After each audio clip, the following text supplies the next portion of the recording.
Dans cette vidéo, je vais vous montrer comment utiliser les kits de création Stitchstorm.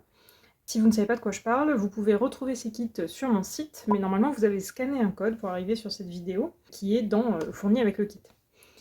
Cette vidéo est destinée aux kits de difficulté 3 et plus, comme ici. Si vous êtes en difficulté 1 ou 2, ce sera une autre vidéo dont je vais mettre le lien dans la description.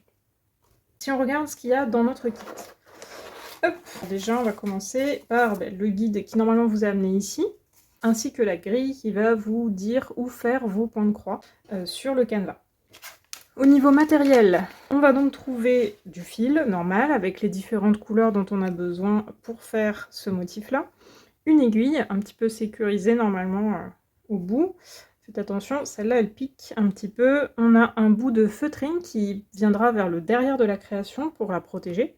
Et ensuite, vous aurez soit une attache de porte-clés, soit un pin, suivant le kit que vous avez acheté. Ici, on va faire un porte-clés. Vous avez également un canevas en plastique sur lequel on va faire la création. Donc c'est parti, comment on fait une création avec tout ça?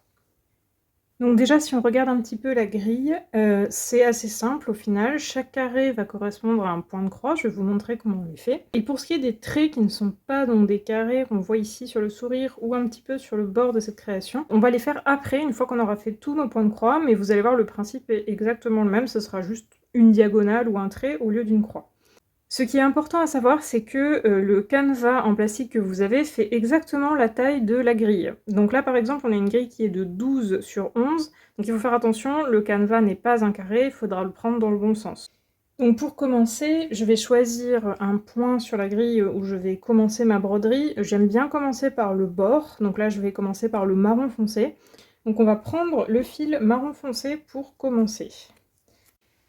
Donc ce qu'il faut savoir, c'est que les fils de broderie sont composés de 6 brins, et que suivant la broderie qu'on fait, on va utiliser un nombre de brins différents. Donc dans notre cas, on va utiliser 2 brins, donc on va séparer 2 brins des 6. Donc vous pouvez faire un brin puis l'autre, et ensuite les remettre ensemble, ou vous pouvez faire 2 brins d'un coup. On va essayer de faire 2 brins d'un coup. Donc ensuite, je vais les enfiler dans l'aiguille, normal. Donc n'hésitez pas à mouiller le bout du fil pour le mettre plus facilement dans l'aiguille. Donc là, je l'ai mouillé, je vais bien l'aplatir. Et ensuite, bon là, il n'y a pas de méthode miracle, c'est vraiment de la patience, de l'agilité. Ça va finir par y arriver, mais il faut prendre son temps. Donc une fois que c'est enfilé, là, on a un bout de fil qui dépasse d'un côté. Vous allez essayer de tenir au maximum votre aiguille par ce côté pour que, évidemment, le fil ne ressorte pas. Maintenant, on va commencer à faire nos points de croix. Alors, comment on fait? J'ai décidé de commencer sur cette grille, par exemple, avec ce point-là en haut à gauche. Donc, il a 2 points vides à côté, et ensuite, il commence. Donc, je vais commencer, j'ai dit 2 vides, et ensuite, on a mon point. Donc, je compte 1 trou, 2 trous, et au 3e trou, je commencerai mon point. Vous voyez, je vais commencer une ligne en dessous, là, sur les trous, parce que je fais mes croix en bas à gauche. Si vous commencez, je vous conseille de faire les croix dans le même sens que moi, juste pour pouvoir faire exactement comme moi, mais dans l'absolu, il n'y a pas de sens standard des croix. Vous pouvez les faire un peu dans le sens que vous voulez. Moi, je commence en bas à gauche, donc je commence mon point, je fais passer l'aiguille depuis l'arrière du canevas, je tire doucement mon fil. Le problème, c'est que là, si je tire, je vais juste traverser le trou. Donc on va garder un petit bout de fil, comme ça, là, derrière, que je vais tenir avec mon doigt. Ce que je vais faire, c'est que je vais faire mes premières croix sur ce bout de fil.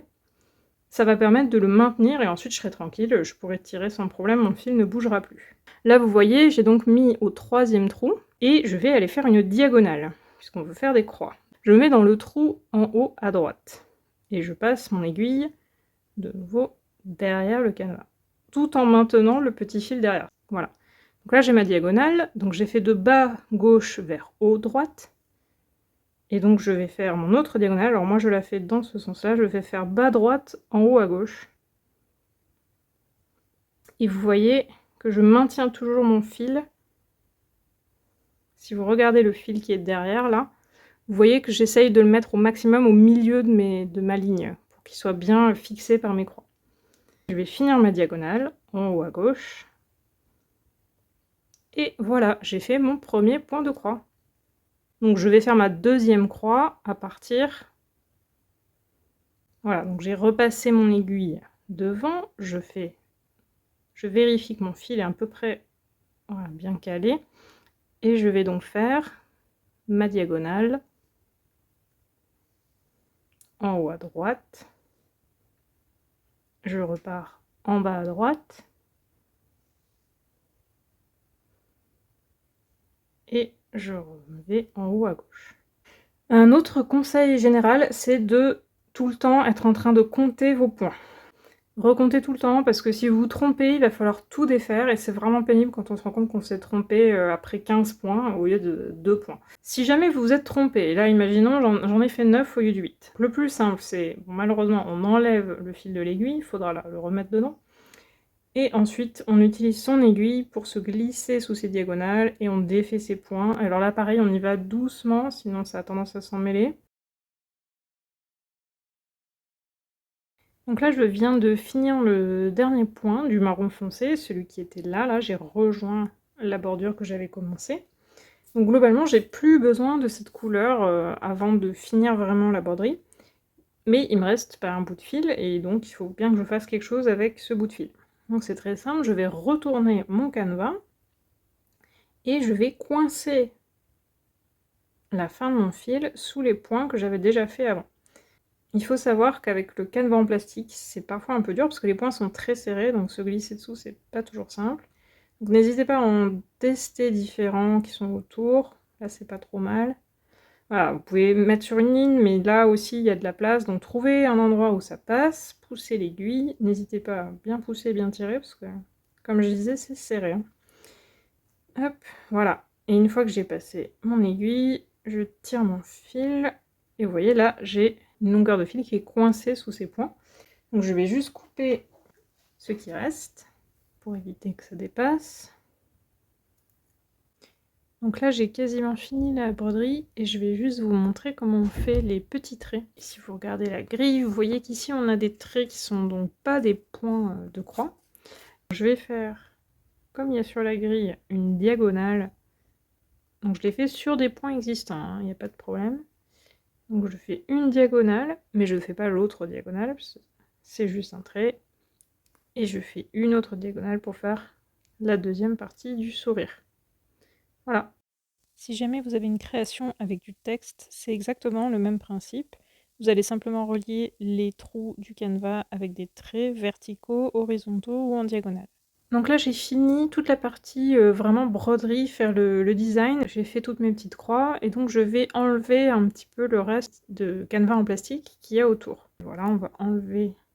Donc faites bien attention quand vous découpez, allez-y doucement, pour ne pas découper les trous dans lesquels vous avez fait des points, parce que ce serait quand même dommage. Si vous voulez un porte-clés, il faut laisser un trou. Alors moi je les laisse à droite en général, mais vous pouvez les laisser à gauche évidemment. Vous voyez, j'ai laissé un petit trou en haut à droite pour pouvoir mettre mon attache. Donc si vous avez un kit pin, vous allez avoir quelque chose de ce type-là. Ce qu'il faudra faire, c'est coller cette partie-là sur l'envers du canevas. Donc vous mettez, soyez généreux, mettez pas mal de colle, et ensuite vous le laisserez reposer. Moi je laisse reposer plusieurs heures pour être sûr que ça tient bien. Voilà, si votre colle éventuellement est à prise rapide, ça peut être plus rapide, mais voilà, laissez bien sécher, ça sera plus simple. On a presque fini notre création. Comment on fait la dernière étape qui est de mettre la feutrine sur la broderie? Donc si vous faites un porte-clés, vous aurez juste à mettre la feutrine au dos de la broderie, je vais vous montrer. Si vous avez fait un pin, donc vous aurez cette partie-là qui est collée, vous avez juste à percer la feutrine. Ensuite, vous faites la même étape que ce que je vais vous montrer. Donc comment on fixe la création à la feutrine? Alors on pourrait juste la coller, mais moi j'aime bien faire une étape de couture pour être sûr que ça tienne bien.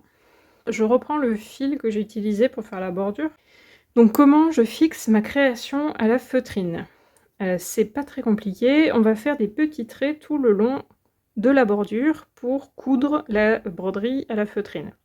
Donc déjà, ce que je commence à faire, c'est, comme d'habitude, il faut que je fixe mon fil. Voilà, donc là, j'ai fixé mon fil.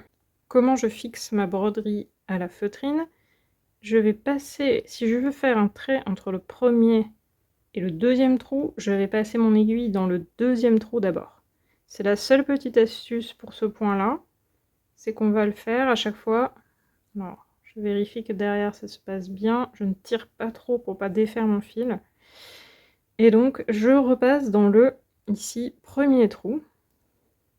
Vous allez voir, en gros, on le fait un peu à chaque fois. Deuxième trou, premier trou. Je vais essayer de vous montrer ça un peu plus lentement. Donc le fil est à peu près fixé. Donc là, vous voyez, j'ai déjà fait 3 traits. Je veux faire le trait d'après.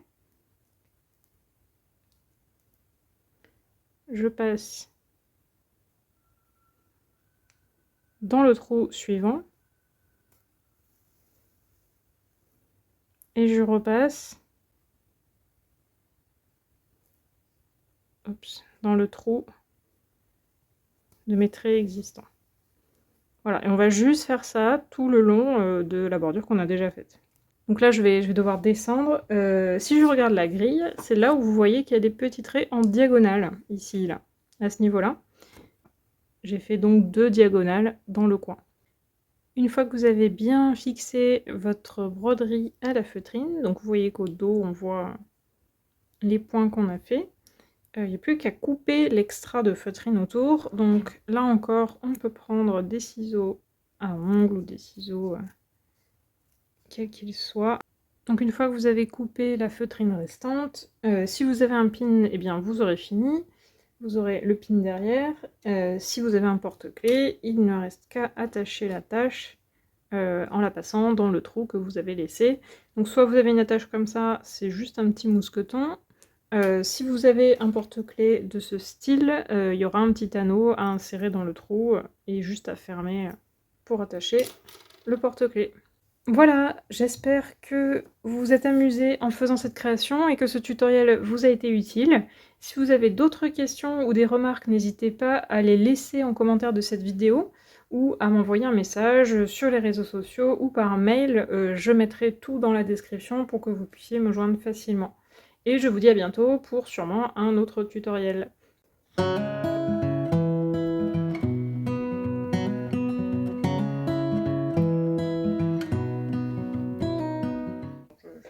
Blablabla. Comment je fais ?